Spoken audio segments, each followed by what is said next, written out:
멍청하고 병신 같은 여군들. 욕설과 함께 여군 해병의 얼굴을 군홧발로 짓밟아버린 해병대 중사. 그가 민간인 아줌마라며 걷어찬 민간인이 사실 별 3개의 3스타 중장이었고 이후에 여군들을 괴롭히던 중사가 개박살나는 이야기입니다. 대한민국 동쪽 끝 포항의 바다는 언제나 거친 포효와 함께였다. 그 포효에 지지 않으려는 듯 해병대 제1사단 장병들의 함성은 푸른 동해를 뒤덮고도 남았다. 누구나 해병이 될 수 있다면 나는 결코 해병대를 선택하지 않았을 것이다. 부대 곳곳에 새겨진 이 오만한 구호는 이곳이 대한민국에서 가장 강인한 이들만이 모인다는 자부심의 요람임을 증명하고 있었다. 그 살벌한 자부심의 왕국에서 한정임은 유령 같은 존재였다. 그녀의 공식 직책은 시설대대 소속 7급 군무원. 빛바랜 작업복에 아무렇게나 틀어올린 머리, 햇볕과 바닷바람에 거칠어진 피부. 그녀는 녹슨 해안 철책을 보수하고 막힌 생활관 변기를 뚫고 훈련장에 꺼져가는 조명탑 전구를 가는 일을 했다. 해병들은 그녀를 시설과 아줌마 혹은 한주무관이라 불렀고 그마저도 스쳐 지나가는 풍경처럼 대하는 것이 도통이었다. 누구도 그녀의 존재에 의미를 두지 않았고 그녀의 무심한 시선이 부대 깊숙한 곳에 썩어가는 상처를 예리하게 도려내고 있다는 사실을 상상조차 하지 못했다. 한정임의 시선은 언제나 한 곳으로 향했다. 해병대 특유의 붉은 흙먼지가 자욱한 연병장, 그리고 그곳에서 괴물처럼 포효하는 마동철 중사였다. 마동철 중사. 그는 해병대 1사단에서도 가장 악독하기로 소문난 악마 교관이었다. 불독처럼 다부진 얼굴과 온몸을 뒤덮은 근육, 그의 목소리는 쇳소리가 섞여 있었고 그의 눈에는 인간에 대한 존중 대신 약자에 대한 경멸만이 가득했다. 그는 해병대의 순수성을 광적으로 신봉했고 몇 해 전부터 편성되기 시작한 여군 소대를 해병대의 수치이자 오염물로 취급했다. 대가리 박아. 이 씨발 것들아. 여기가 니들 놀이터야? 빨간 명찰 달 자격도 없는 것들이. 마 중사의 고함이 붉은 연병장을 갈랐다.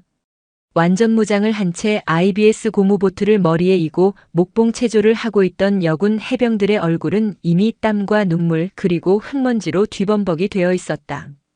비틀거리는 해병이 생길 때마다 그는 어김없이 달려가 전투화로 정강이를 걷어찼다. 정신 안 차려? 해병은 쓰러지는 순간 죽는 거야. 니들 같은 계집애들 때문에 해병대 전체가 욕먹는 거라고. 한정임은 훈련장 구석의 배수관을 점검하는 척하며 그 광경을 지켜보고 있었다. 손에는 파이프렌치를 들고 있었지만 그녀의 온 신경은 마 중사의 잔혹한 훈련 방식에 집중되어 있었다. 저것은 훈련이 아니었다. 명백한 증오범죄이자 학대였다. 국방부 직할 합동감찰관실 소속 대한민국 최초의 여군 3스타 윤서현 중장의 눈에는 모든 것이 명백하게 보였다. 그녀가 이곳 포항의 한정임이라는 이름의 초라한 군무원으로 위장 잠입한 지 벌써 2달째. 해병대 내 여군들을 대상으로 한 비인간적인 가혹행위에 대한 투서가 끊이지 않았지만 해병대 특유의 폐쇄적인 문화와 끈끈한 전우애라는 이름의 침묵의 카르텔은 번번이 진실을 은폐했다. 결국 감찰관실의 수장인 윤서현 중장이 직접 칼을 빼들었다. 가장 낮은 곳, 가장 의심받지 않는 곳에서부터 굳게 닫힌 철옹성의 문을 열기 위해 그녀는 스스로 별 3개를 떼고 기름때 묻은 작업복을 입었다. 그녀가 깊은 생각에 잠겨 있는데 등 뒤에서 땅이 울리는 듯한 발소리와 함께 거친 목소리가 들려왔다. 마동철 중사였다. 어느새 훈련을 마쳤는지 땀으로 범벅이 된 그는 성큼성큼 다가와 한정임을 위아래로 훑어보았다. 아 씨발. 어떤 년이야. 여기서 얼쩡거리고 지랄이야. 그것은 질문이 아니었다. 존재 자체를 부정하는 듯한 폭언이었다. 한정임은 고개를 숙이며 어눌하게 대답했다. 배수관이 막혔다는 신고가 들어와서 점검하고 있었습니다. 마 중사는 코웃음을 쳤다. 그는 바닥에 놓여있던 한정임의 낡은 공구함을 발로 툭 걷어찼다. 쨍그랑 소리를 내며 연장들이 흙바닥에 어지럽게 흩어졌다. 이딴 거 줍기 전에 네 주둥아리부터 닥쳐. 훈련하는데 방해되니까 당장 안 꺼져? 어디서 민간인 나부랭이가 신성한 훈련장에 기어들어와? 밥 처먹고 할 일이 그렇게 없어? 죄송합니다. 바로 치우겠습니다. 한정임은 묵묵히 흩어진 연장들을 주워 담았다. 그녀의 어깨는 움츠러들어 있었고 얼굴은 두려움에 질린 듯 보였다. 완벽한 연기였다. 하지만 그 숙여진 고개 아래 그녀의 입술은 분노로 하얗게 깨물려 있었고 그녀의 눈동자 속에서는 시퍼런 불꽃이 타오르고 있었다. 한 인간을 향한 모독, 그리고 한 여성을 향한 혐오가 담긴 그 쌍욕은 마동철 자신의 목에 감기는 밧줄이 될 터였다. 하여간 계집들은 군복을 입혀놔도 계집이고 작업복을 입혀놔도 계집이야. 쓸모없는 것들. 마 중사는 침을 탁 뱉고는 돌아서 가버렸다. 한정임은 그가 멀어지는 뒷모습을 조용히 지켜보았다. 분노가 피처럼 뜨겁게 역류했지만 지금은 때가 아니었다. 단순한 폭언과 모욕만으로는 저 괴물의 뿌리를 뽑을 수 없었다. 더 확실하고 더 끔찍한 증거가 필요했다.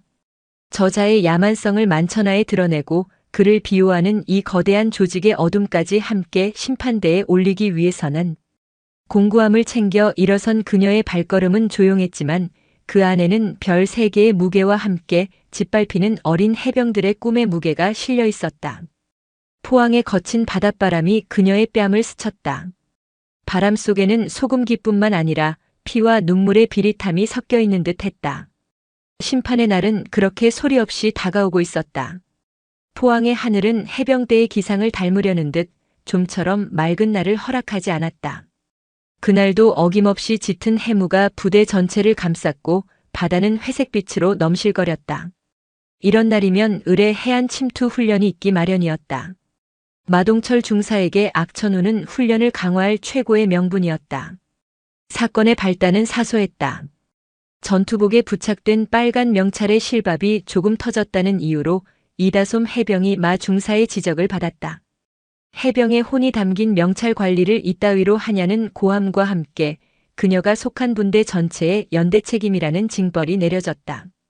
징벌의 내용은 차가운 바닷물 속에서 IBS를 이용한 기동 훈련을 무한 반복하는 것이었다. 한 명의 실수가 분대 전체를 죽인다. 니들 뼈에 새겨. 저 이다솜이라는 계집의 하나 때문에 오늘 니들은 여기서 죽어나가는 거야. 파도는 인정사정 없이 해병들의 몸을 때렸고 무거운 IBS는 그들의 어깨를 짓눌렀다. 체력은 급격히 소진되었고 저체온증으로 몇몇은 입술이 파랗게 질려 사시나무처럼 떨기 시작했다. 그때였다. 파도에 발이 걸린 이다솜 해병이 균형을 잃고 쓰러지며 IBS를 놓쳤다. 육중한 고무보트가 분대원들의 머리 위로 아슬아슬하게 떨어졌고 대열은 순식간에 무너졌다. 그 모습을 본 마 중사의 눈이 광기로 번뜩였다. 그는 성큼성큼 물을 가르며 이다솜 해병에게 다가가 머리채를 잡아챘다. 이게 같은 년, 너 때문에 동기들 다 죽일 셈이야? 아닙니다. 죄송합니다. 이다솜 해병이 공포에 질려 울부짖었다. 마 중사는 그녀를 개처럼 질질 끌고 해변의 모래사장으로 나왔다. 그리고는 분대원 전체가 지켜보는 앞에서 상상조차 할 수 없는 명령을 내렸다.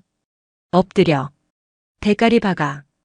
이다솜 해병은 벌벌 떨며 젖은 모래사장에 머리를 박았다. 차가운 바닷물이 상처 입은 자존심처럼 얼굴을 타고 흘렀다. 한정임은 그 모든 광경을 인근 해안 초소의 망가진 창문을 수리하는 척하며 지켜보고 있었다. 그녀의 심장은 얼음처럼 차갑게 식어내렸다. 그녀는 즉시 개입하기 위해 몸을 일으키려 했다.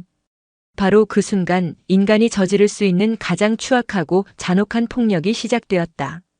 이발로 해병대를 더럽혔지? 마 중사는 차가운 목소리로 말하며 자신의 육중한 전투화로 이다솜 해병의 발등을 그대로 짓밟았다. 악! 뼈가 으스러지는 소리와 함께 이다솜 해병의 입에서 찢어지는 듯한 비명이 터져나왔다.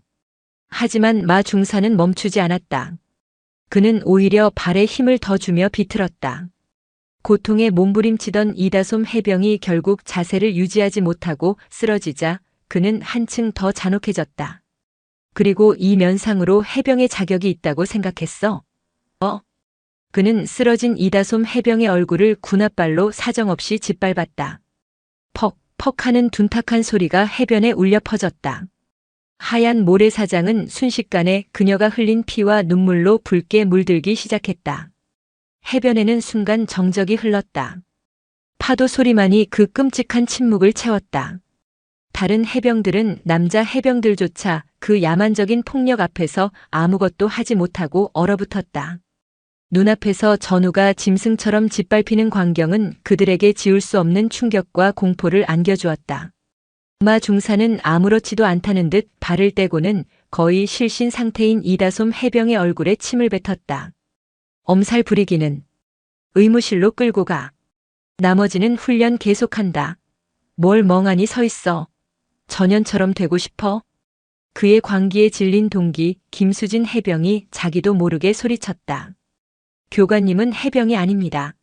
악마입니다. 마 중사의 시선이 김수진 해병에게로 향했다. 그의 눈은 사리로 이글거렸다. 뭐라고 했어, 이 쌍년이. 너도 똑같이 짓밟아줄까? 그가 김수진 해병에게 다가가 손을 치켜드는 순간이었다. 거기까지. 모두의 예상을 깨고 그를 막아선 것은 다름 아닌 시설관리 군무원 한정임이었다. 그녀는 어느새 마 중사의 바로 뒤까지 다가와 있었다. 바닷물에 젖어 엉망인 모습이었지만 그녀의 눈빛만은 서슬퍼런 칼날처럼 빛나고 있었다. 마 중사는 어이가 없다는 듯 헛웃음을 터뜨렸다. 뭐야, 이 씨발 아줌마가. 지금 나한테 명령한 거야? 당신이 뭔데 군인들 훈련에 끼어들어? 여기가 당신 일터야? 돼지고 싶어 환장했어? 그가 손으로 한정임을 거칠게 밀치려 했다. 하지만 그의 손은 한정임의 어깨에 닿기도 전에 마치 강철 같은 힘에 붙잡혔다. 한정임이 그의 손목을 낚아챈 것이다. 거칠고 투박해 보였지만 그 소나귀에서 느껴지는 힘은 인간의 것이라 믿기 어려울 정도였다. 이거 안 나? 미친년이 진짜. 마 중사가 당황하며 소리쳤다. 한정임은 그의 눈을 똑바로 쳐다보며 나지막이 하지만 지옥의 악마조차 얼어붙게 할 만큼 차가운 목소리로 말했다. 해병의 상징은 그 앵카는 전우를 짓밟으라고 있는 게 아니다. 마동철 중사. 그녀의 말투는 더 이상 어눌한 한주무관의 것이 아니었다.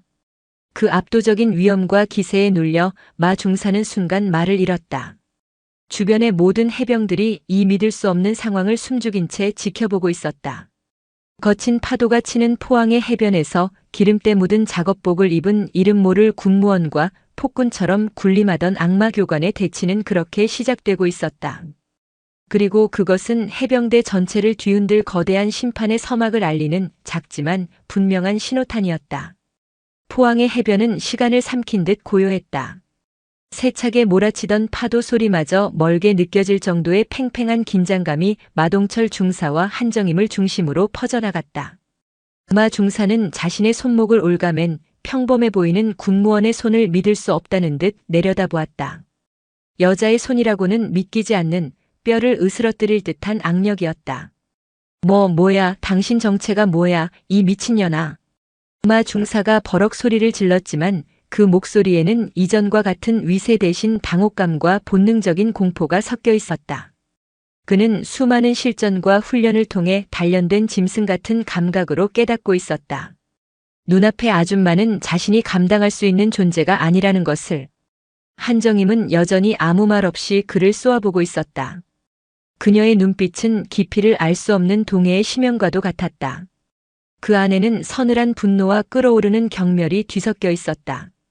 그녀는 잡고 있던 마 중사의 손목을 뱀을 떨쳐내듯 거칠게 뿌리쳤다.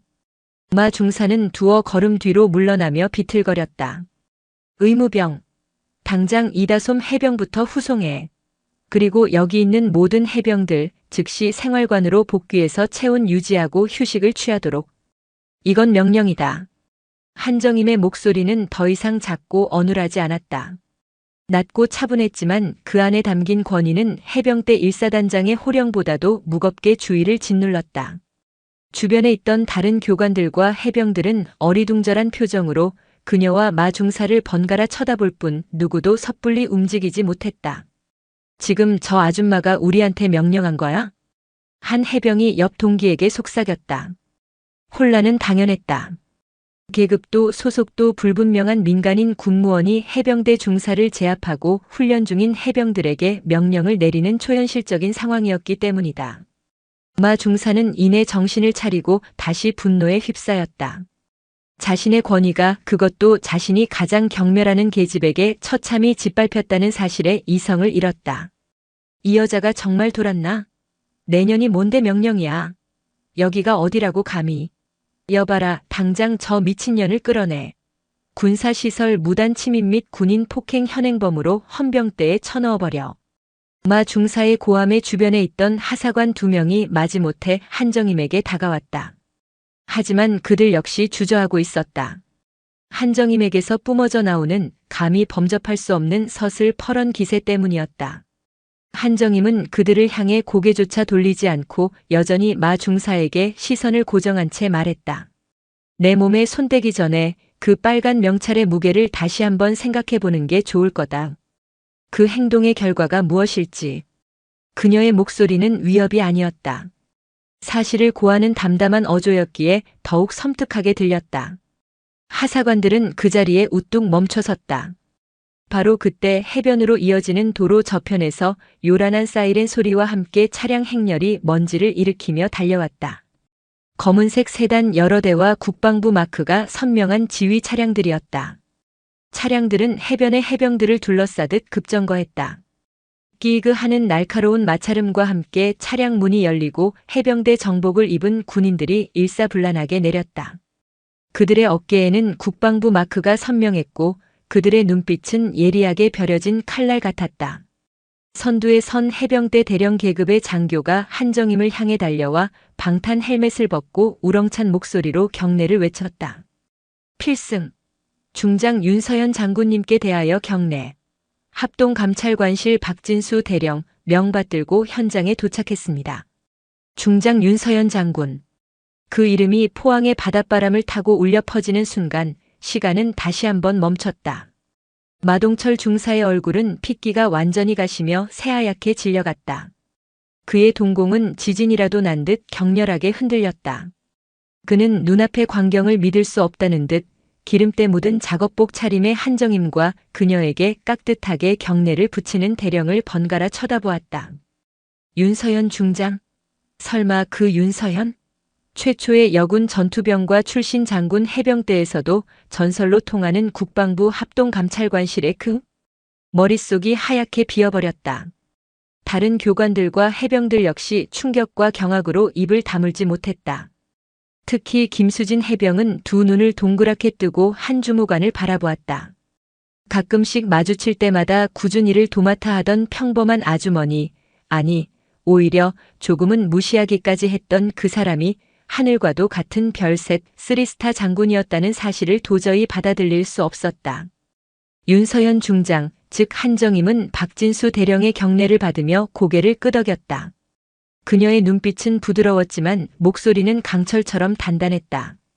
박 대령, 즉시 현장 통제하고 증거 확보하도록.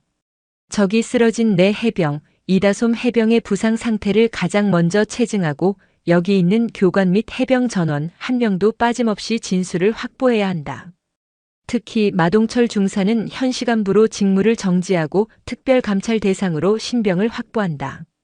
저항할 시에는 군법에 따라 즉결 처분 권한을 위임하지. 필승. 알겠습니다. 박 대령의 대답과 함께 감찰단 요원들이 신속하게 움직였다. 2명의 요원이 마 중사의 양팔을 붙들었다. 마 중사는 이미 모든 기력을 잃은 사람처럼 아무런 저항도 하지 못하고 순순히 끌려갔다. 그의 얼굴에는 광기 어린 오만함 대신 절망과 공포만이 남아있었다. 그는 끌려가면서도 시선은 윤서현 중장에게서 떼지 못했다. 어째서 하필 나인가?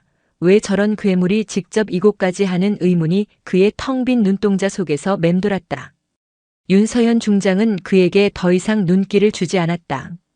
그녀는 의무병들에 의해 들것에 실려나가는 이다솜 해병에게 다가갔다.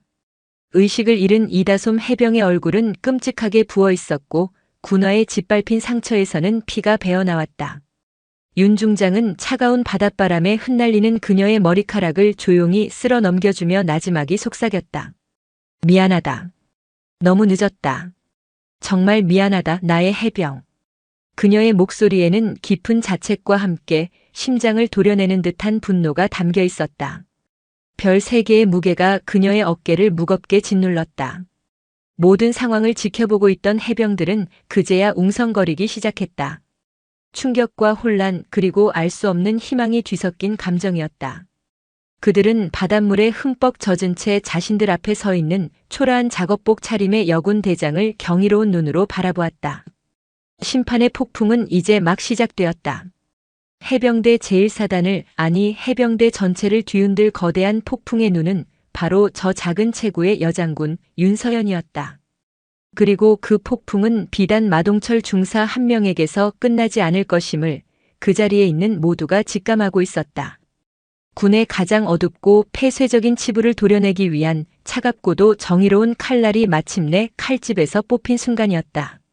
마동철 중사가 짐승처럼 끌려나간 포항의 해변은 마치 거대한 태풍이 휩쓸고 지나간 듯 했다.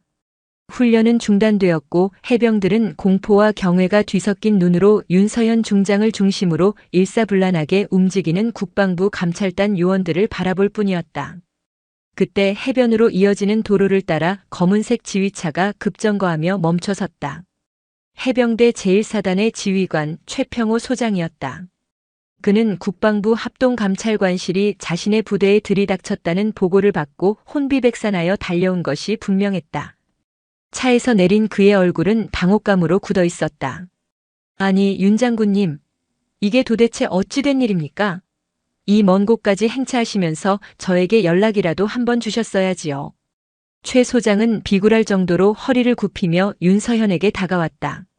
그는 이 모든 상황을 절차를 무시한 과잉 감찰과 일부 부사관의 통제 불능 일탈로 축소시키고 싶어 안달이 난 듯 보였다. 윤서현은 그에게 눈길조차 주지 않았다.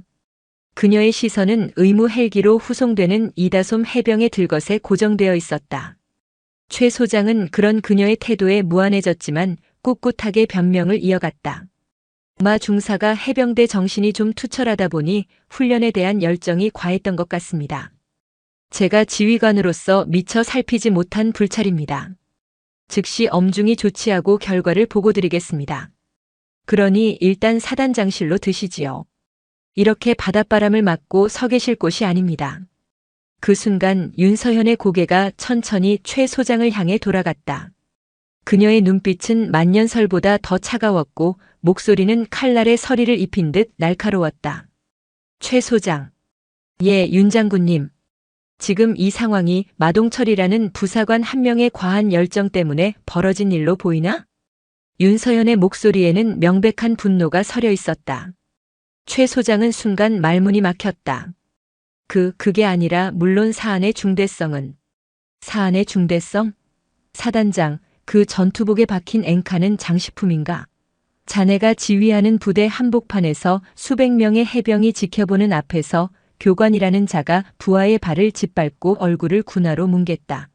이것은 훈련이 아니라 명백한 살인미수 행위이며 해병대의 지휘 체계가 뿌리부터 썩었다는 증거이고 지휘관인 당신의 무능과 직무유기를 증명하는 명백한 증거다. 그런데도 과한 열정이라는 말이 나오는가?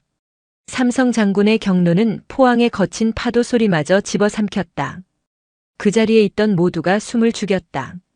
최 소장의 얼굴은 하얗게 질렸다가 붉게 달아오르기를 반복했다. 계급은 윤서현이 한 단계 위였지만 그것을 떠나 그녀에게서 뿜어져 나오는 기백은 귀신 잡는 해병의 사단장을 어린아이처럼 초라하게 만들었다. 내 부하가, 내 후배가 저 차가운 바닷물 속에서 짐승처럼 짓밟히는 동안 사단장인 당신은 따뜻한 집무실에서 뭘 하고 있었나? 이 부대의 소원 수리함은 백지로 채워져 있었고 여군들의 고충은 정신력 부족이라는 말로 묵살당했다. 이게 어떻게 마 중사 한 명의 문제인가? 이것은 당신을 포함한 이 부대의 모든 지휘관들이 만들어낸 거대한 침묵의 카르텔 그 추악한 결과물이다. 윤서현은 한 걸음 더 다가가 최 소장을 똑바로 쏘아보았다. 지금 이 시간부로 해병대 제1사단에 대한 국방부 직할 특별 감찰을 개시한다. 사단장인 최평호 소장은 모든 지휘 권한을 일시 정지하고 감찰에 적극 협조해야 할 것이다. 만약 조금이라도 은폐하거나 비협조적인 태도를 보인다면 그땐 그 자랑스러운 빨간 명찰을 스스로 떼어낼 각오를 해야 할 거다. 내 말 알아들었나? 예, 알겠습니다. 최 소장은 완전히 기가 꺾인 목소리로 간신히 대답했다. 그의 어깨 위에서 빛나던 별 2개가 한순간에 빛을 잃고 돌덩이처럼 무거워 보였다. 윤서현은 그를 뒤로하고 박진수 대령에게 명령했다. 즉시 사단장실을 접수하여 임시감찰 지휘소로 사용한다. 모든 훈련 일지, 상벌위원회 기록, 그리고 지난 1년치의 모든 행정 서류와 폐쇄회로 화면 저장 장치를 1시간 내로 내 책상 위에 가져다 놓도록. 필승! 감찰단 요원들이 일사불란하게 움직이기 시작했다. 한편 생활관으로 복귀한 해병들, 특히 여군들 사이에서는 거대한 폭풍이 몰아치고 있었다. 세상에 진짜 쓰리스타였다니. 우리 맨날 시설과 아줌마라고 불렀는데. 윤서현 장군님, 나 신문에서 본 적 있어. 최초의 여군 전투병과 출신 장군. 해병대에서도 전설적인 분이라고. 김수진 해병이 떨리는 목소리로 말했다. 그녀는 아까 윤서현 중장이 마 중사와 대치하던 모습을 떠올렸다. 바닷물에 젖은 초라한 작업복 차림이었지만 그 어떤 장군의 정복보다도 위엄있고 빛나 보였다. 그녀는 자신도 모르게 주먹을 꽉 쥐었다. 어쩌면 이번에는 바뀔 수 있을지도 모른다. 지긋지긋한 폭력과 부조리의 고리를 끊어낼 수 있을지도 모른다는 희망이 싹트기 시작했다. 그 시각 사단 의무대. 응급처치를 받은 이다솜 해병은 끔찍한 고통과 함께 흐느끼고 있었다.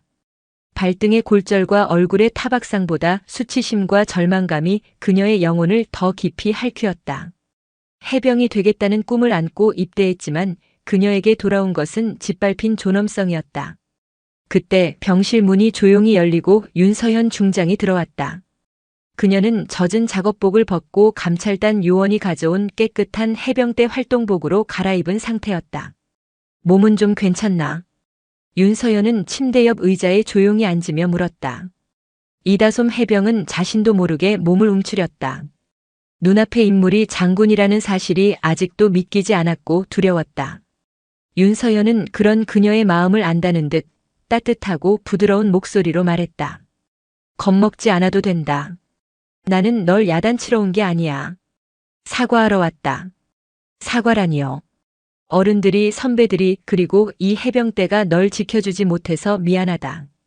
내가 겪지 않아도 될 고통을 겪게 해서 정말 미안하다. 나의 해병. 윤서연은 진심을 담아 고개를 숙였다. 이다솜 해병의 눈에서 참았던 눈물이 다시 터져나왔다.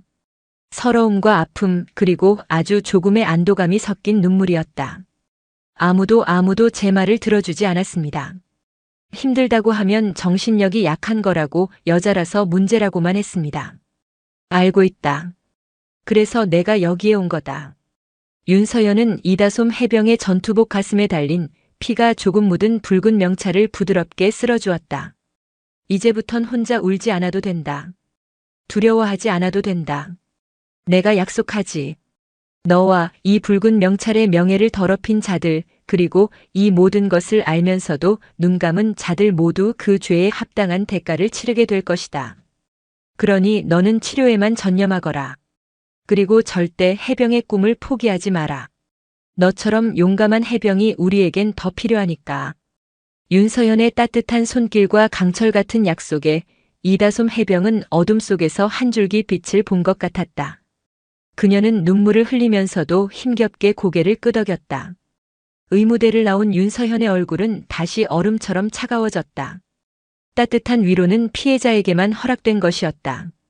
가해자들에게는 오직 냉혹한 심판만이 기다리고 있을 뿐이었다. 그녀는 사단장실을 개조한 임시 지휘소로 향했다. 이제 막 시작된 전쟁의 서막이었다. 그녀의 등 뒤로 포항의 길고 어두운 밤이 서서히 그 끝을 향해 가고 있었다. 해병대 제1사단 사단장실은 하룻밤 사이에 국방부 합동감찰단의 야전 지휘소로 완벽하게 변모했다. 사단장의 권위를 상징하던 모든 집기들은 한쪽으로 치워졌고 그 자리에는 부대 조직도와 인물 관계도, 그리고 압수된 서류와 노트북들이 산더미처럼 쌓여 있었다. 감찰단 요원들의 날카로운 눈빛과 바쁘게 움직이는 손놀림 속에서 해병대라는 이름 뒤에 숨겨져 있던 골마 터진 환부가 조금씩 그 실체를 드러내고 있었다. 조사의 첫 번째 칼날은 당연히 마동철 중사를 향했다. 사단 헌병대 조사실에서 박진수 대령이 직접 그의 조사를 맡았다. 마 중사는 처음에는 해병대 특유의 깡으로 버티며 뻔뻔한 태도를 보였다. 저는 해병을 만들려 했을 뿐입니다. 요즘 애들이 나약해 빠져서 그 정도 훈련도 못 버티는 겁니다. 여군이라고 봐줄 수는 없습니다. 강하게 키우려던 것뿐이지 다른 의도는 없었습니다. 박 대령은 아무 말 없이 그가 하는 말을 들으며 조서를 꾸몄다. 마 중사는 박 대령의 침묵을 자신에 대한 동조로 착각했는지 더욱 목소리를 높였다. 윤서현 장군님도 여자라서 감정적으로 대응하시는 것 아닙니까? 해병대는 감성으로 움직이는 곳이 아닙니다. 저 때문에 부대 전체가 피해를 보는 것은 부당합니다. 박 대령은 들고 있던 펜을 조용히 내려놓았다. 그리고 책상 위에 놓인 두툼한 서류철 하나를 마 중사 앞으로 밀었다. 마동철 중사, 이게 뭔지 아나? 지난 2년간 마 중사가 여군소대 담당 교관으로 부임한 이후 국방부와 해병대사령부 인권센터에 접수된 익명의 투서들이다. 물론 증거 불충분과 해병대 내부에 좋은 게 좋은 거라는 문화 속에서 모두 종결 처리되었지. 보낸 사람들은 아마도 당신 밑에서 고통받다가 전역했거나 다른 부대로 간 해병들이었을 거다. 박 대령은 서류철을 펼쳐 보였다. 그 안에는 마 중사의 온갖 만행이 날짜별로 꼼꼼하게 기록되어 있었다. 상습적인 폭언과 욕설, 성희롱에 가까운 인격 모독, 규정을 무시한 가혹행위, 심지어는 여군들의 사생활을 감시하고 통제하려 했던 정황까지. 이래도 할 말이 있나? 강한 해병을 만들려던 교관의 교육 방식이라고 하기엔 너무나도 치졸하고 악랄하지 않나? 마 중사의 얼굴이 급격하게 굳어졌다. 그는 서류들을 믿을 수 없다는 듯 쳐다보았다. 자신이 했던 행동들이 이렇게 상세하게 기록되어 있을 줄은 꿈에도 몰랐던 것이다. 거짓말입니다. 누가 나를 모함하려고. 모함? 박 대령은 비웃음을 날리며 노트북 화면을 그에게 돌렸다. 화면에는 어제 해변에서 벌어졌던 상황이 고스란히 담긴 감찰단 요원의 체증 영상이 재생되고 있었다. 마 중사가 이다솜 해병의 발과 얼굴을 짓밟는 장면이 선명하게 보였다. 이 영상은 어떻게 설명할 건가? 이것도 누가 모함하려고 합성이라도 했다는 건가? 마 중사는 더 이상 아무 말도 하지 못했다. 그의 오만했던 가면이 산산조각 나는 순간이었다. 그의 어깨는 축 처졌고 얼굴에는 패배감과 공포가 어렸다. 그의 조사는 그것으로 끝이었다. 더 이상 변명은 무의미했다. 한편 윤서현 중장은 사단장 최평호 소장을 비롯한 주요 간부들을 직접 상대하고 있었다. 그들은 하나같이 입을 모아 마 중사의 개인적인 일탈이며 자신들은 전혀 알지 못했다고 주장했다. 정말 몰랐다고 생각하나? 윤서현은 압수된 교관 근무 평가서를 테이블 위에 펼쳐 보였다. 마 중사의 평가서에는 매년 최우수 교관, 해병대 정신이 투철한 모범 부사관이라는 찬사 일색이었다. 한 교관이 수년간에 걸쳐 이런 비인간적인 행위를 저질렀는데 지휘관이라는 당신들은 그걸 전혀 인지하지 못하고 오히려 최우수 교관으로 포상까지 했다? 이게 말이 된다고 생각하나? 이건 무능이거나 혹은 암묵적인 동조 둘 중 하나다. 어느 쪽이든 지휘관으로서 자격 미달이라는 사실은 변하지 않지. 그녀는 이어서 부대 내 소원 수리함 처리 기록을 내밀었다. 여군 해병들이 제출했던 수많은 고충들이 대부분 개인의 부적응 문제 혹은 군기 확립 차원의 정당한 지위로 종결 처리되어 있었다. 명백한 직무유기이자 조직적인 은폐의 증거였다. 최 소장을 비롯한 간부들은 식은땀을 흘리며 고개를 숙일 뿐이었다. 윤서현의 논리 정연하고 날카로운 추궁 앞에 그들의 변명은 힘을 잃었다. 조사가 진행되는 동안 여군 생활관에서는 조용한 혁명이 일어나고 있었다. 처음에는 보복이 두려워 누구도 섣불리 나서지 못했다. 하지만 김수진 해병이 가장 먼저 용기를 냈다. 그녀는 감찰단의 자진에서 찾아가 자신이 보고 겪었던 모든 부조리를 상세하게 진술했다. 마동철 중사님뿐만이 아닙니다.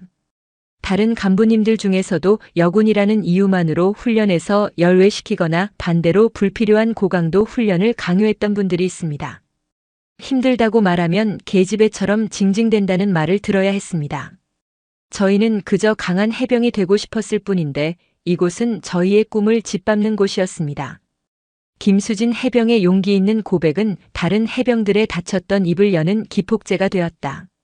너도 나도 감찰단을 찾아와 그동안 겪었던 부당한 대우와 폭력을 증언하기 시작했다. 증언들은 눈덩이처럼 불어났고 그 내용은 상상을 초월했다. 마동철은 그저 빙산의 일각에 불과했다. 해병대, 특히 최전방 전투부대에 만연해 있던 성차별적 문화와 폭력적인 통제 방식이 거대한 실체를 드러냈다. 심지어 일부 남자 해병들까지 익명으로 제보에 동참하며 마 중사의 만행을 고발했다. 그들 역시 공포에 눌려 있었을 뿐 그의 방식에 동의하지 않았던 것이다. 늦은 밤 윤서연은 지휘소 창가에 서서 어두운 포항의 밤바다를 바라보고 있었다. 그녀의 뇌리에는 수십 년 전 해병대 소위로 임관했던 자신의 모습이 스쳐 지나갔다. 여군이라는 이유만으로 훈련에서 열외되거나 능력을 증명할 기회조차 박탈당했던 수많은 날들. 여자는 안 되라는 편견과 싸우며 이 자리까지 올라왔다. 그런데 수십 년이 지난 지금도 자신의 후배들이 똑같은, 아니, 더 끔찍한 고통을 겪고 있다는 사실이 그녀의 심장을 아프게 찔렀다. 박진수 대령이 조용히 다가와 커피를 건넸다. 생각보다 뿌리가 깊습니다. 이 정도면 사단 전체를 해체하고 새로 만들어야 할 수준입니다. 윤서연은 말없이 커피를 받아들었다. 해체보다 더 중요한 게 있지.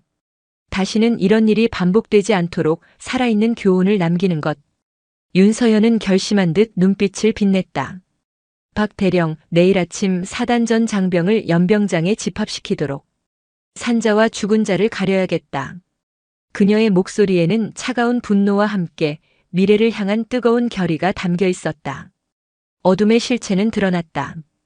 이제 그 어둠을 걷어내고 새로운 빛을 비출 시간이었다. 그 책임은 오롯이 그녀의 별 3개에 달려 있었다. 다음 날 아침 해병대 제1사단의 주 연병장에는 전례 없는 긴장감이 감돌았다. 이제 막동이 트기 시작한 희미한 여명 아래 사단 전 장병 수만 명이 칼같이 오와 열을 맞춰 도열해 있었다.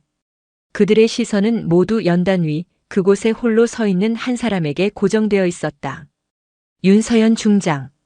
어제까지 기름때 묻은 작업복을 입고 있던 한 주무관은 온데간데 없었다.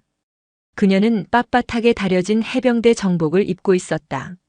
아침 햇살을 받은 그녀의 어깨 위에서 3개의 별 찬란한 중장의 계급장이 그 어느 때보다 밝게 빛나고 있었다. 그녀의 등 뒤로는 국방부 감찰단 요원들이, 그리고 연단 아래쪽에는 죄인처럼 고개를 숙인 최평호 소장을 비롯한 사단의 주요 간부들이 서 있었다. 그들의 모습은 윤서현의 위엄과 극명한 대조를 이루었다. 연병장에는 파도 소리조차 들리지 않는 정적이 흘렀다. 윤서현은 마이크 앞에 서서 연병장을 가득 메운 젊은 해병들의 얼굴을 하나하나 천천히 훑어보았다. 그들의 눈 속에서 그녀는 두려움, 혼란, 그리고 작은 희망의 불씨를 읽었다. 한참의 침묵 끝에 그녀의 낮고 힘있는 목소리가 연병장 전체에 울려 퍼졌다. 나는 오늘 여러분의 선배이자 지휘관으로서, 그리고 이 정복을 입은 한 사람의 해병으로서 먼저 여러분에게 진심으로 사과하기 위해 이 자리에 섰다. 예상치 못한 첫마디에 모두가 술렁였다. 장군이, 그것도 삼성 장군이 사과를 한다는 것은 상상조차 해본 적 없는 일이었다. 이 해병대는, 그리고 우리는 여러분을 지켜주지 못했다. 가장 정의롭고 명예로워야 할 이곳에서 여러분은 폭력과 모욕의 무방비로 노출되었다.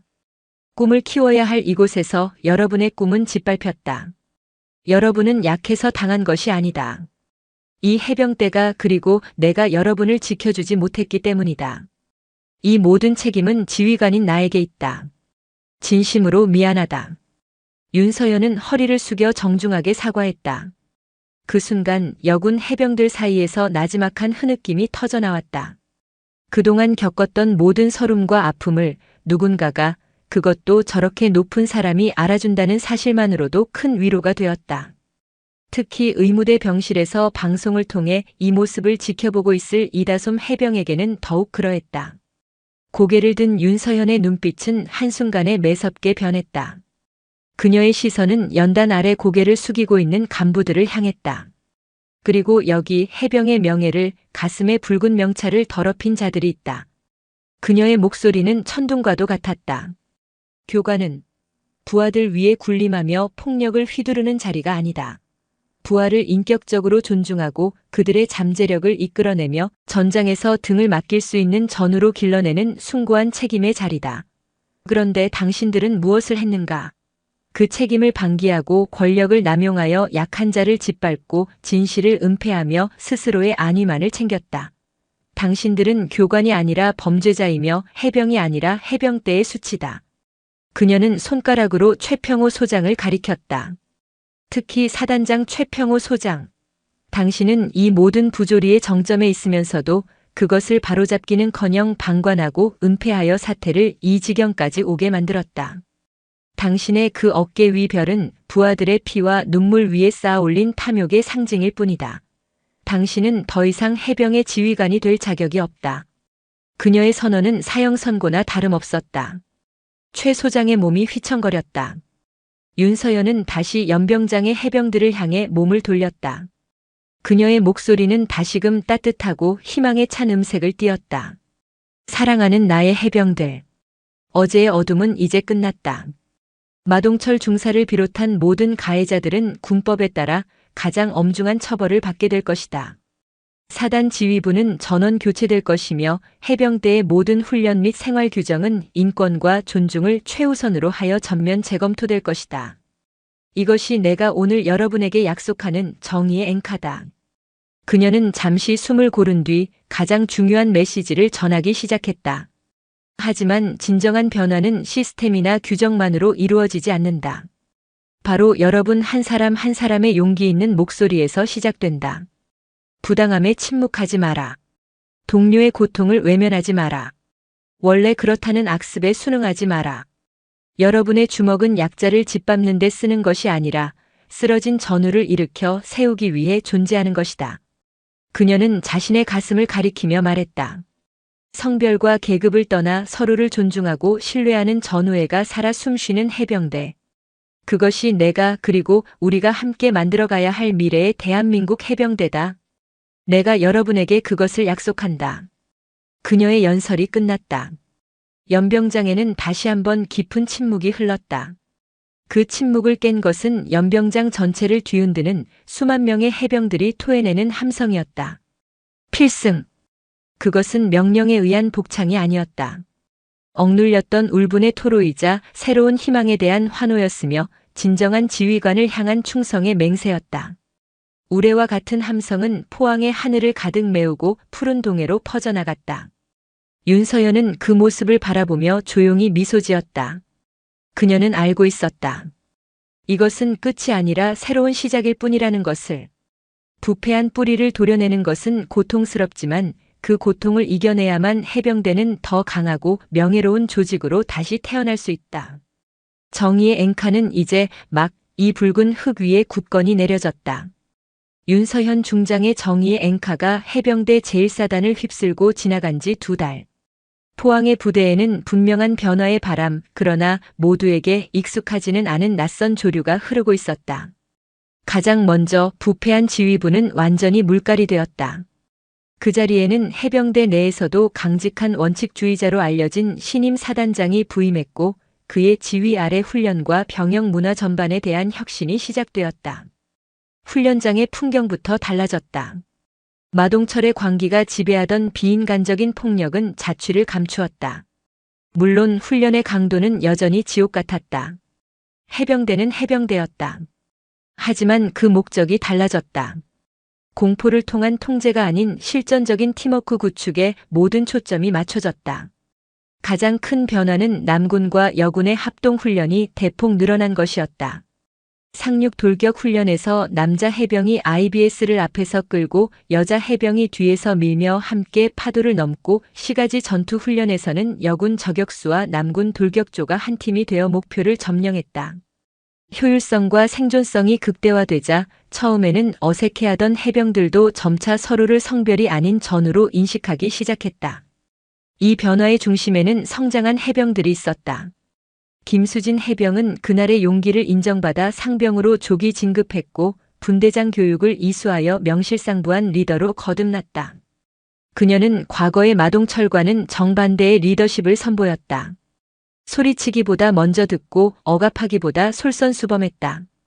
그녀는 새로 전입 온 여군 후임들에게 든든한 버팀목이 되어주었다. 가장 극적인 변화는 이다솜 상병에게서 나타났다. 발등의 뼈는 완전히 붙었지만 군홧발에 짓밟혔던 마음의 상처는 깊었다.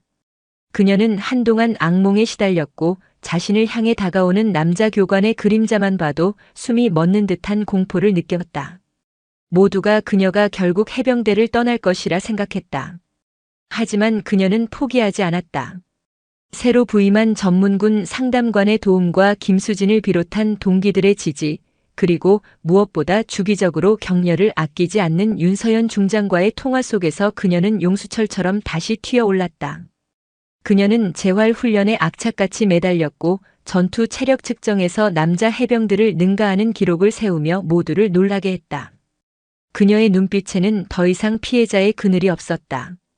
시련을 통해 강철처럼 단련된 해병의 혼이 빛나고 있었다. 그러나 이 거대한 변화의 물결 아래 더 깊고 어두운 곳에서는 반작용의 소용돌이가 치고 있었다. 빛이 강하면 그림자도 짙어지는 법. 해병대의 뿌리 깊은 남성 중심적 문화와 변화에 대한 저항은 사라진 것이 아니라 더욱 교묘하고 은밀한 형태로 숨어들었을 뿐이었다. 그 보이지 않는 저항의 중심에는 부대 최선임 부사관이자 살아있는 전설로 불리는 황보석 원사가 있었다. 황 원사는 군 생활 30년의 베테랑 중의 베테랑이었다. 그는 마동철처럼 대놓고 폭력을 휘두르는 무식한 부류가 아니었다. 오히려 그는 부하들에게 존경받는 인물이었다. 하지만 그의 내면에는 해병대는 남자의 세계라는 철옹성 같은 신념과 윤서연 중장이 몰고 온 급진적인 개혁에 대한 깊은 반감이 자리 잡고 있었다.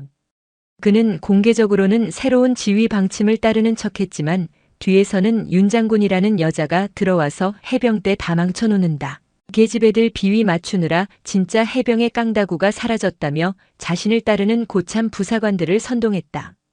그의 저항 방식은 교묘하고 비열했다. 그는 새로운 훈련 방식의 허점을 집요하게 파고들어 보고서로 제출하며 개혁의 동력을 떨어뜨렸고 여군들의 작은 실수를 침소봉대하여 역시 여자는 안 된다는 여론을 퍼뜨렸다. 그는 마동철 같은 폭력배가 아니라 군대의 생리를 너무나도 잘 아는 노련한 책략가였다. 한편 서울의 국방부 청사에서 윤서연 중장은 포항보다 더 치열한 전쟁을 치르고 있었다. 그녀가 추진하는 군 조직 문화 혁신은 군 원로들과 보수적인 장성들의 거센 반발에 부딪혔다. 최평호 소장을 비롯한 숙청된 지휘관들의 동기들이 사사건건 그녀의 발목을 잡았다. 그들은 윤서연의 개혁이 군의 특수성을 무시한 탁상 공론이라며 폄하했고 그녀가 여군이라는 이유로 과도한 권력을 휘두른다는 흑색 선전을 퍼뜨렸다. 그녀는 단지 한 부대의 문제를 해결하는 것을 넘어 대한민국 국군 전체의 거대한 관성과 싸우고 있었다. 다시 포항. 사단 전체가 주목하는 중요한 종합전술훈련 평가가 열렸다. 평가의 핵심은 야간 해상 침투 후 적진의 주요 목표를 타격하는 임무였다. 김수진 상병이 이끄는 정찰팀에는 이다솜 상병도 포함되어 있었다.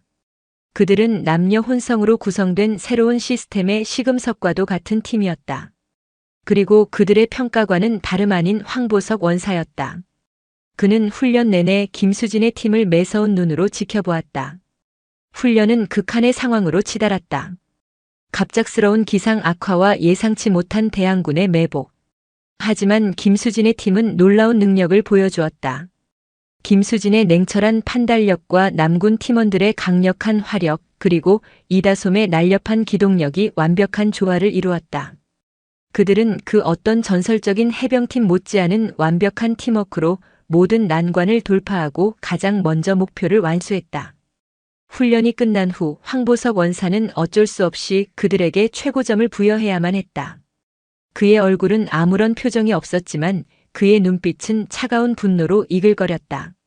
자신의 신념이 그리고 자신이 평생을 바쳐 지켜온 진짜 해병대의 가치가 부정당했다고 느낀 것이다. 새로운 조류는 거스를 수 없는 대세가 되어가고 있었다. 하지만 그 흐름을 막으려는 낡고 거대한 암초 역시 더 깊은 바닷속에서 조용히 그러나 확실하게 자신의 존재감을 드러내고 있었다. 그리고 그 암초는 곧 상상치도 못했던 방식으로 자신의 파괴적인 힘을 드러낼 준비를 하고 있었다. 종합전술훈련에서 김수진과 이다솜이 속한 혼성팀이 최고의 성과를 거둔 것은 황보석 원사와 그를 따르는 수구 세력에게는 견딜 수 없는 모욕이었다. 그것은 자신들이 평생을 바쳐 쌓아 올린 해병대다움이라는 성벽에 균열이 가는 소리나 다름없었다. 황 원사는 이대로 물러설 수 없다고 판단했다. 그는 단순한 수동적 저항을 넘어 개혁의 상징이 된 저 어린 해병들에게 회복 불가능한 실패를 안겨줄 음모를 꾸미기 시작했다. 그의 무대는 해병대 훈련의 꽃이자 지옥이라 불리는 극기주였다. 일주일간 잠도 거의 자지 않고 인간의 한계를 시험하는 이 훈련의 마지막 날에는 포항의 험준한 산악 지형을 주야간으로 돌파하는 완전무장 행군이 예정되어 있었다. 황 원사는 바로 이 행군에서 자신의 계획을 실행하기로 결심했다. 훈련 전날 밤 황 원사는 자신을 맹목적으로 따르는 군수과 담당관과 의무대 부사관을 은밀하게 불렀다. 내일 극기주 행군에 나갈 장비와 보급품이다. 특히 저 계집애들이 속한 중대는 신경 써서 챙겨주도록. 그의 목소리는 뱀처럼 교활했고 눈은 어둠 속에서도 번뜩였다. 통신 장비 말이야. 방수팩이 살짝 찢어져 있어도 겉으로는 티가 안 나지. 그리고 비상식수로 지급될 물통에 바닷물을 아주 조금만 섞어두면 어떻게 될까? 마셔도 죽지는 않겠지만 갈증과 탈수를 가중시켜 금방 지치게 만들 수 있겠지. 이건 사고야. 훈련 중에 흔히 있을 수 있는 장비 불량과 보급 착오. 그 이상도 이하도 아니야. 젊은 부사관들의 얼굴이 하얗게 질렸다. 원사님, 이건 너무 위험합니다. 만약 조난이라도 당하면. 조난? 황 원사가 차갑게 웃었다. 정신력이 약해 빠진 것들이 제풀에 지쳐 나고하는 게 무슨 대수라고. 그래야만 알게 될 거야. 해병대는 아무나 하는 게 아니라는 걸. 이건 명령이다.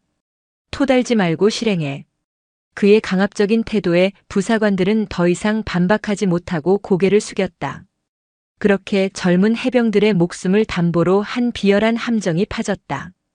다음 날 극기주 행군은 시작되었다. 이미 며칠간의 혹독한 훈련으로 지칠 대로 지친 해병들은 마지막 남은 정신력을 쥐어짰다. 김수진과 이다솜이 속한 중대는 조작된 장비와 보급품을 받은 사실을 꿈에도 모른 채 험준한 산악 지형으로 들어섰다. 처음에는 순조로웠다. 하지만 산이 깊어지고 체력이 떨어질수록 이상한 징후들이 나타나기 시작했다. 물을 마셔도 갈증이 가시지 않았고 오히려 몸에 힘이 빠져나가는 기분이었다. 설상가상으로 동해의 변덕스러운 날씨가 이빨을 드러냈다. 갑자기 하늘이 어두워지더니 장대 같은 폭우와 함께 강풍이 몰아치기 시작했다. 통신병. 본부에 기상 악화로 인한 위험 상황을 보고하고 잠시 대기할 수 있는 위치를 요청해. 김수진이 소리쳤다. 하지만 통신병의 얼굴은 절망으로 가득 차 있었다. 분대장님, 통신기가 먹통입니다. 비에 젖어서 고장난 것 같습니다. 중대는 순식간에 외부와 단절된 채 폭풍우가 몰아치는 험한 산속에 고립되었다. 함정이야. 누군가 우리를 노린 게 틀림없어. 김수진이 분노에 찬 목소리로 말했다. 하지만 지금은 범인을 찾는 것보다 생존이 우선이었다. 그때 이다솜의 몸이 심하게 떨리기 시작했다. 과거의 트라우마가 맹렬하게 되살아난 것이다. 쏟아지는 비와 극한의 추위, 고립된 상황, 그리고 귓전을 때리는 천둥 소리는 그날 해변에 끔찍했던 기억을 떠올리게 했다. 추워 무서워 또다시. 그녀가 주저앉아 공포에 질려 흐느끼자 중대 전체의 사기가 급격히 떨어졌다. 바로 그 순간 김수진이 그녀의 뺨을 가볍게 치며 소리쳤다. 정신 차려, 이다솜. 넌 혼자가 아니야. 우리가 있잖아. 윤서현 장군님의 약속을 잊었어? 우리는 더 이상 당하고만 있지 않겠다고 했잖아. 여기서 무너지면 황보석 같은 놈들이 바라는 대로 되는 거야. 일어나. 김수진의 외침은 이다솜의 귓전을 때렸다. 윤서현 장군님의 약속. 그 말에 그녀의 눈빛이 흔들렸다. 자신을 믿어주고 해병의 꿈을 포기하지 말라고 했던 그 따뜻한 목소리가 뇌리에 울렸다. 그녀는 이를 악물고 자리에서 일어났다. 공포는 여전했지만 그보다 더 큰 무언가가 그녀의 마음속에서 타오르기 시작했다. 그것은 동료애와 생존에 대한 의지, 그리고 자신들을 음해한 자들에 대한 분노였다. 한편 훈련 통제본부에서는 비상이 걸렸다. 특정 중대의 교신이 두절되고 위치 추적이 되지 않자 사단장은 즉시 훈련을 중단하고 수색 및 구조 작전을 명령했다. 그는 직감적으로 내부에 방해 행위가 있었음을 의심했지만 심증만 있을 뿐 물증이 없었다. 소식은 서울의 윤서현 중장에게도 즉각 보고되었다. 보고를 받는 그녀의 얼굴은 분노로 굳어졌다. 사고가 아니야. 명백한 의도를 가진 범죄 행위다. 그녀는 즉시 자신의 권한을 총동원했다. 인근 공군 SART 항공구조대에 연락해 최정예 요원들을 헬기로 급파하도록 조치해 해병대 내부의 방해 가능성을 배제할 수 없으니 이번 구조작전은 타군에서 직접 지휘하도록 한다. 나도 지금 바로 포항으로 출발하겠다. 윤서연은 책상을 박차고 일어섰다. 음모의 속삭임은 이제 사리를 드러낸 포효가 되었다. 그리고 그녀는 그 포효의 근원을 뿌리째 뽑아버리기 위해 다시 한번 폭풍의 눈으로 직접 향하고 있었다.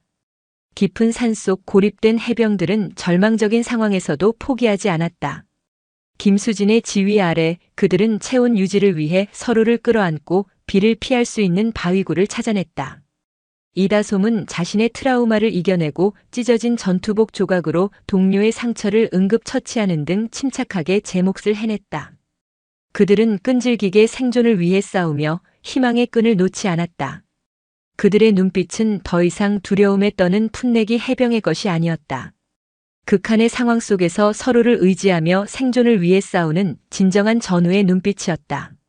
그리고 그 끈질긴 생존 의지는 곧 그들을 찾아올 구원의 빛을 향한 간절한 신호가 되고 있었다. 다음 날 새벽 공군 구조 헬기는 마침내 깊은 산속에 조난된 해병들을 발견했다. 로프를 타고 내려온 구조팀이 발견한 그들의 모습은 처참했지만 누구 하나 생명을 잃지 않았다. 그들은 서로를 부축하고 격려하며 하룻밤 사이에 지옥을 견뎌냈다. 특히 공포를 이겨내고 동료들을 돌본 이다솜과 절망적인 상황에서도 리더십을 잃지 않은 김수진의 모습은 구조팀에게 깊은 감명을 주었다. 해병들이 안전하게 구조되었다는 소식이 전해지자마자 윤서현 중장은 곧바로 두 번째 전쟁을 시작했다. 그녀는 이번 사건을 단순한 훈련 이탈 사고가 아닌 지휘 체계에 대한 반역이자 군사 반란에 준하는 중대 범죄로 규정했다. 윤서현이 탑승한 검은색 지휘 차량이 다시 한번 부사관학교 정문을 통과했을 때 부대 전체에는 첫 번째 방문 때와는 비교도 할 수 없는 살벌한 기운이 감돌았다. 그녀의 첫 번째 명령은 황보석 원사를 비롯한 용의선상에 있는 모든 간부들을 즉시 직위 해제하고 격리 수용하는 것이었다. 국방부 감찰단과 헌병대, 기무부대까지 동원된 합동수사팀이 꾸려졌고 해병대 제1사단은 사실상의 계엄령 상태에 들어갔다. 박진수 대령이 다시 한번 황보석 원사의 조사를 맡았다. 하지만 황 원사는 마동철 중사와는 격이 다른 상대였다. 그는 군 생활 30년의 경험으로 다져진 노련한 뱀처럼 모든 혐의를 교묘하게 부인했다. 저는 훈련 계획에 따라 임무를 수행했을 뿐입니다. 훈련 중 발생한 장비 불량이나 보급 착오는 흔히 있을 수 있는 일입니다. 그것을 가지고 저를 음해하려는 의도가 무엇입니까? 그는 어떤 질문에도 흔들림 없이 침착하게 답변했다. 물증이 없는 상황에서 그의 철옹성 같은 방어벽을 뚫기란 쉽지 않았다. 윤서연은 조사가 난관에 부딪혔다는 보고를 받고 직접 나섰다. 하지만 그녀가 향한 곳은 조사실이 아니었다. 그녀는 사단의 모든 부사관들을 강당에 소집했다. 강당에 모인 수백 명의 부사관들 사이에는 팽팽한 긴장감이 흘렀다. 단상에 오른 윤서연은 분노를 터뜨리는 대신 차갑고 논리적인 목소리로 입을 열었다. 어젯밤 우리의 아들이자 딸 그리고 미래의 전우가 될 해병들이 죽음의 문턱까지 갔었다. 이것은 단순한 사고가 아니다. 누군가의 악의적인 의도가 개입된 명백한 범죄다. 그녀는 잠시 말을 멈추고 강당 안을 둘러보았다. 나는 여러분 중에 범인이 있다고 생각한다. 하지만 더 끔찍한 것은 그 범인의 계획을 눈치챘거나 혹은 동조했으면서도 해병은 하나라는 낡은 악습 뒤에 숨어 침묵하고 있는 더 많은 방관자들이 있다는 사실이다. 그녀의 목소리는 얼음 송곳처럼 부사관들의 양심을 파고들었다. 나는 여러분에게 마지막 기회를 주려고 한다. 지휘 방침에 불만을 가질 수는 있다. 하지만 전우의 생명을 담보로 자신의 신념을 관철하려는 것은 해병이 아니라 적군이 하는 짓이다. 황보석 원사의 비겁한 행동에 동조했거나 압력에 못 이겨 가담한 사람이 있다면 지금이라도 진실을 밝혀라. 그것이 해병으로서 명예를 지킬 수 있는 마지막 길이다. 만약 이 기회를 놓치고 끝까지 입을 다문다면 주동자는 물론 모든 관련자들을 군의 가장 엄중한 법으로 다스릴 것이다. 그땐 누구도 용서받지 못할 것이다. 그녀의 연설은 위협이 아니었다. 진실을 밝힐 기회를 줌과 동시에 침묵의 대가가 얼마나 끔찍할 것인지를 명확하게 알려주는 최후 통첩이었다. 강당 안에서는 술렁임이 일었다. 특히 황 원사의 압력에 못 이겨 범죄에 가담했던 젊은 부사관들의 얼굴은 사색이 되어 있었다. 결국 한 젊은 하사가 자리에서 벌떡 일어났다. 그는 울먹이며 단상 앞으로 걸어나와 모든 사실을 자백했다. 황 원사의 지시로 통신 장비의 방수팩을 훼손하고 식수에 바닷물을 섞은 사실, 그리고 그가 해병대를 바로잡기 위한 충격요법이라며 자신들을 협박하고 회유했던 과정까지 모두 털어놓았다. 그의 자백은 본물 터지듯 다른 관련자들의 추가 증언으로 이어졌다. 황 원사가 평소에도 여군 해병들에게 가했던 교묘한 차별과 괴롭힘, 그리고 자신과 뜻을 달리하는 젊은 간부들을 따돌리고 음해했던 사실들이 속속들이 드러났다. 더 나아가 이번 사건의 뿌리가 훨씬 더 깊은 곳에 있다는 충격적인 사실도 밝혀졌다. 황 원사는 단순히 개인적인 불만을 품은 것이 아니었다. 그는 군내 개혁에 반대하는 일부 예비역 장성 및 현역 간부들로 구성된 비공식 사조직과 연계되어 있었다. 그들은 윤서현 중장의 개혁을 군의 근간을 흔드는 위험한 시도라고 판단했고 이번 사고를 통해 그녀의 개혁에 제동을 걸고 여군 지휘관의 무능함을 부각시키려 했던 것이다. 지난번 마동철 중사 사건을 조직적으로 축소하고 은폐하려 했던 세력도 바로 그들이었다. 모든 진실이 밝혀진 순간 윤서현은 황보석 원사가 격리된 조사실로 향했다. 모든 것을 체념한 듯 앉아있는 황 원사 앞에 그녀는 모든 증거와 진술이 담긴 서류를 내려놓았다. 황 원사는 고개를 들어 윤서현을 노려보았다. 그의 눈에는 여전히 일마리도 없었다. 당신 같은 여자가 해병대를 망치는 것을 막고 싶었을 뿐이다. 후회는 없다. 윤서현은 경멸과 연민이 섞인 눈으로 그를 바라보았다. 마동철은 해병의 몸을 망가뜨렸지만 당신 같은 자들은 해병의 영혼을 갉아먹는다. 당신이 지키려 한 것은 해병대 정신이 아니었어, 황 원사. 그저 당신의 시대가 끝나는 것에 대한 두려움과 변화를 거부하는 낡은 아집이었을 뿐이다. 당신이야말로 이 해병대의 진정한 적이다. 그녀의 마지막 말은 사형 선고와도 같았다. 자신이 지키려 했던 강한 해병대의 가장 큰 적이 바로 자기 자신이었음을 깨달은 순간 황보석 원사의 굳건했던 신념은 모래성처럼 허물어져 내렸다. 그는 결국 모든 것을 포기하고 무너져 내렸다. 해병대의 가장 깊고 낡은 앵카가 마침내 뽑혀져 나왔다. 윤서현은 이제 그 썩은 앵카를 드러내고 그 자리에 새로운 희망과 정의의 앵카를 내려야만 했다. 이 길고 긴 싸움의 끝이 마침내 보이기 시작하고 있었다. 그녀의 시선은 포항을 넘어 부패의 본산인 서울의 국방부 심장부를 향하고 있었다. 포항에서 시작된 태풍은 대한민국 국군의 심장부 서울 용산의 국방부 청사를 강타했다. 황보석 원사와 그 배후에 있던 군내 사조직의 실체가 드러난 이상 이것은 더 이상 해병대만의 문제가 아니었다. 군 전체의 명운을 건 거대한 싸움으로 번져나갔다. 윤서현 중장의 칼끝은 썩어버린 뿌리의 본체를 향하고 있었다. 며칠 후 국방부 대회의실에는 군 최고 수뇌부들이 모두 모였다. 국방부 장관과 합참의장을 필두로 각 군 참모총장과 주요 직위의 장성들이 무거운 침묵 속에서 회의를 기다리고 있었다. 회의실의 공기는 얼음장처럼 차가웠고 그 중심에는 윤서현 중장이 제출한 해병대 특별감찰 최종 보고서가 놓여 있었다. 회의가 시작되고 윤서현은 단상에 올라섰다. 그녀의 등 뒤 스크린에는 마동철의 폭행 영상부터 황보석의 사보타주 증거, 그리고 그들과 연계된 군 내 사조직의 자금 흐름과 통화 내역까지 지난 몇 주간 그녀가 파헤친 진실이 한치의 의혹도 허용하지 않는 증거들과 함께 펼쳐졌다. 존경하는 장관님 그리고 선배 장군님들. 지금부터 제가 보고드릴 내용은 단순히 일부 군인의 일탈이 아닙니다. 이것은 전통과 기강이라는 미명 아래 우리 군의 근간을 좀먹고 있던 병든 이념과 구조적인 부패에 대한 명백한 고발입니다. 그녀는 차분하지만 단호한 목소리로 보고를 시작했다. 그녀는 마동철의 가혹행위가 어떻게 묵인되었는지, 황보석의 저항이 어떤 세력의 비호를 받았는지, 그리고 그 모든 것의 정점에 있는 강군 육성이라는 허울 좋은 명분 아래 군의 발전을 저해하고 특정 세력의 기득권을 유지하려는 일부 지휘관들의 추악한 민낯을 조목조목 짚어냈다. 보고가 진행될수록 회의실의 분위기는 험악해졌다. 특히 사조직과 연계된 것으로 지목된 몇몇 장성들의 얼굴은 굳어지다 못해 분노로 일그러졌다. 윤서현의 보고가 끝나자 그중 한 명인 해병대 부사령관이 자리에서 벌떡 일어나 그녀를 맹비난했다. 윤 중장, 지금 제정신인가? 해병대의 명예를, 군 전체의 명예를 이렇게 진흙탕에 처박아야 속이 시원한가?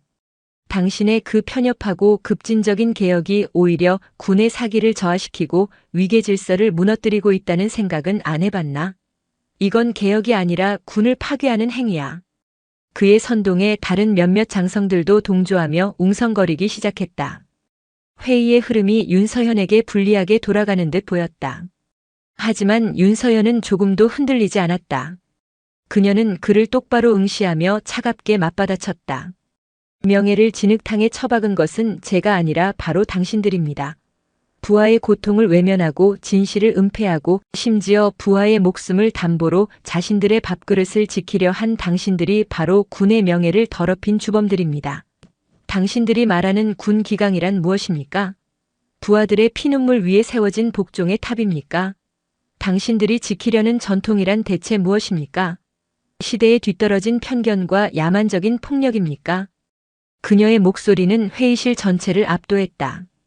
진정한 군의 사기는 두려움과 굴종에서 나오는 것이 아니라 정의로운 지휘 체계에 대한 신뢰와 생사를 함께하는 전우를 향한 존중에서 나옵니다. 진정한 적은 밖에만 있는 것이 아니었습니다. 바로 우리 안에 있었습니다. 저는 군을 파괴하려는 것이 아닙니다. 저는 이 군대를, 이 해병대를 진심으로 사랑하기에 이 안의 암적인 존재들을 도려내어 더 강하고 명예로운 군대를 만들고자 하는 것입니다. 만약 이것이 죄라면 저는 그 어떤 처벌도 달게 받겠습니다. 그녀의 진심 어린 외침에 회의실의 분위기는 다시 한번 반전되었다. 그녀의 논리에는 한치의 흐트러짐이 없었고 그녀의 눈빛에는 사사로운 감정이 아닌 군의 미래를 걱정하는 충정이 담겨 있었다. 모든 것을 듣고 있던 국방부 장관이 무겁게 입을 열었다. 윤 중장의 보고와 주장에 한치의 틀림이 없다.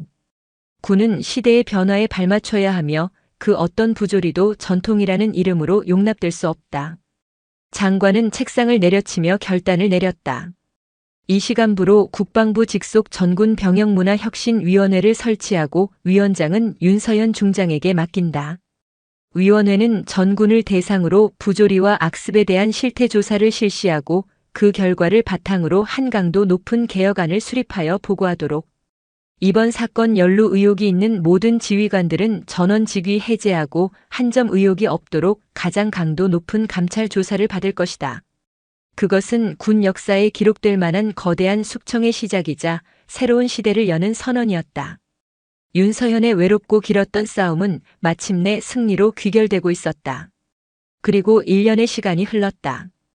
가을 햇살이 눈부시게 쏟아지는 날 해병대 교육훈련단 연병장에서는 새로운 부사관들의 임관식이 열리고 있었다.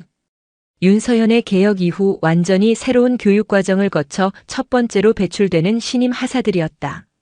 연병장의 분위기는 이전과 완전히 달라져 있었다. 절도 있는 모습 속에서도 그들의 얼굴에는 건강한 자신감과 명예로운 자부심이 넘쳤다. 자랑스러운 신임 하사 여러분, 여러분은 대한민국 해병대의 허리이자 미래이다. 오늘 여러분의 어깨에 빛나는 계급장은 조국이 여러분에게 부여한 신성한 책임이자 부하들의 생명과 삶을 지켜야 할 무거운 약속임을 한시도 잊지 말기 바란다. 새롭게 부임한 교육훈련단장의 힘찬 연설이 끝나고 임관식의 하이라이트인 성적 우수자 시상 시간이 되었다. 전체 수석의 영예를 안고 국방부 장관 표창을 받기 위해 단상에 오른 것은 김수진 하사였다. 그녀는 더 이상 성급한 의협심에 불타던 해병이 아니었다. 시련을 통해 더욱 단단해진 지혜와 용기를 겸비한 리더의 모습이었다. 그리고 모두를 놀라게 한 또 한 명의 수상자가 있었다. 재활의 고통과 트라우마를 이겨내고 최우수 전투 기술을 선보여 역경 극복의 상징으로 합참의장 표창을 받게 된 이다솜 하사였다. 단상에 오른 그녀의 발걸음은 당당했고 그 어떤 망설임도 없었다. 그녀의 얼굴에는 눈물 대신 환한 미소가 피어 있었다. 임관식의 귀빈석에는 윤서현 중장이 조용히 앉아 그 모습을 지켜보고 있었다. 그녀는 이제 병영문화혁신위원회 위원장으로서 군 전체의 체질을 바꾸는 고된 작업을 이끌고 있었다. 바쁜 일정에도 불구하고 그녀는 자신이 뿌린 씨앗이 어떻게 열매를 맺었는지 직접 보기 위해 이곳을 찾았다. 모든 행사가 끝나고 신임 하사들이 가족들과 기쁨을 나누는 시간. 윤서현은 조용히 김수진과 이다솜에게 다가갔다. 임관을 축하한다. 두 사람 모두 정말 자랑스럽군. 두 사람은 경악과 감동이 뒤섞인 표정으로 그녀를 향해 우렁차게 경례했다. 필승. 윤서현은 김수진의 어깨를 두드리며 말했다. 김하사, 자네 같은 부사관이 있는 한 해병대의 미래는 밝다. 부하를 사랑하고 불의에 맞설 줄 아는 진정한 리더가 되리라 믿는다. 그리고 그녀는 이다솜에게 시선을 돌렸다. 그녀의 시선은 이다솜의 얼굴, 한때 끔찍한 상처가 남았던 그곳에 잠시 머물렀지만 그 눈빛은 한없이 따뜻했다. 이 하사. 네, 장군님. 자네 가슴에 달린 그 앵카는 이제 그 어떤 파도에도 그 어떤 폭풍에도 결코 흔들리지 않을 것이다. 그 말에 이다솜의 눈에서 뜨거운 눈물이 흘러내렸다. 하지만 그것은 더 이상 슬픔이나 고통의 눈물이 아니었다. 모든 것을 이겨낸 자의 긍지와 자신에게 새로운 삶을 선물한 은인에 대한 무한한 감사의 눈물이었다. 이다솜은 눈물을 삼키며 다시 한번 윤서현을 향해 가장 힘차고 절도 있는 경례를 붙였다. 그 모습을 본 김수진도 그리고 주변에 있던 다른 신임 하사들도 약속이라도 한 듯 일제히 윤서현을 향해 경례를 했다. 그것은 명령에 의한 것이 아닌 마음 깊은 곳에서 우러나온 존경과 헌사의 표현이었다. 윤서현은 자신을 향해 경례하는 수백 명의 젊고 희망찬 얼굴들을 바라보았다. 한때 절망의 상징이었던 이 붉은 흙의 연병장이 이제는 대한민국 해병대의 가장 밝은 미래를 보여주는 희망의 상징으로 다시 태어난 것이다. 그녀는 그들의 경례를 받으며 조용히 미소 지었다. 자신의 어깨 위에서 빛나는 별 3개가 오늘따라 유난히 따뜻하고 가볍게 느껴졌다. 저물어가는 포항의 노을 너머로 대한민국 해병대의 앵카는 바로 오늘 완전히 새롭게 그리고 더욱더 굳건하게 다시 올려지고 있었다. 새로운 지평선이 찬란하게 열리고 있었다.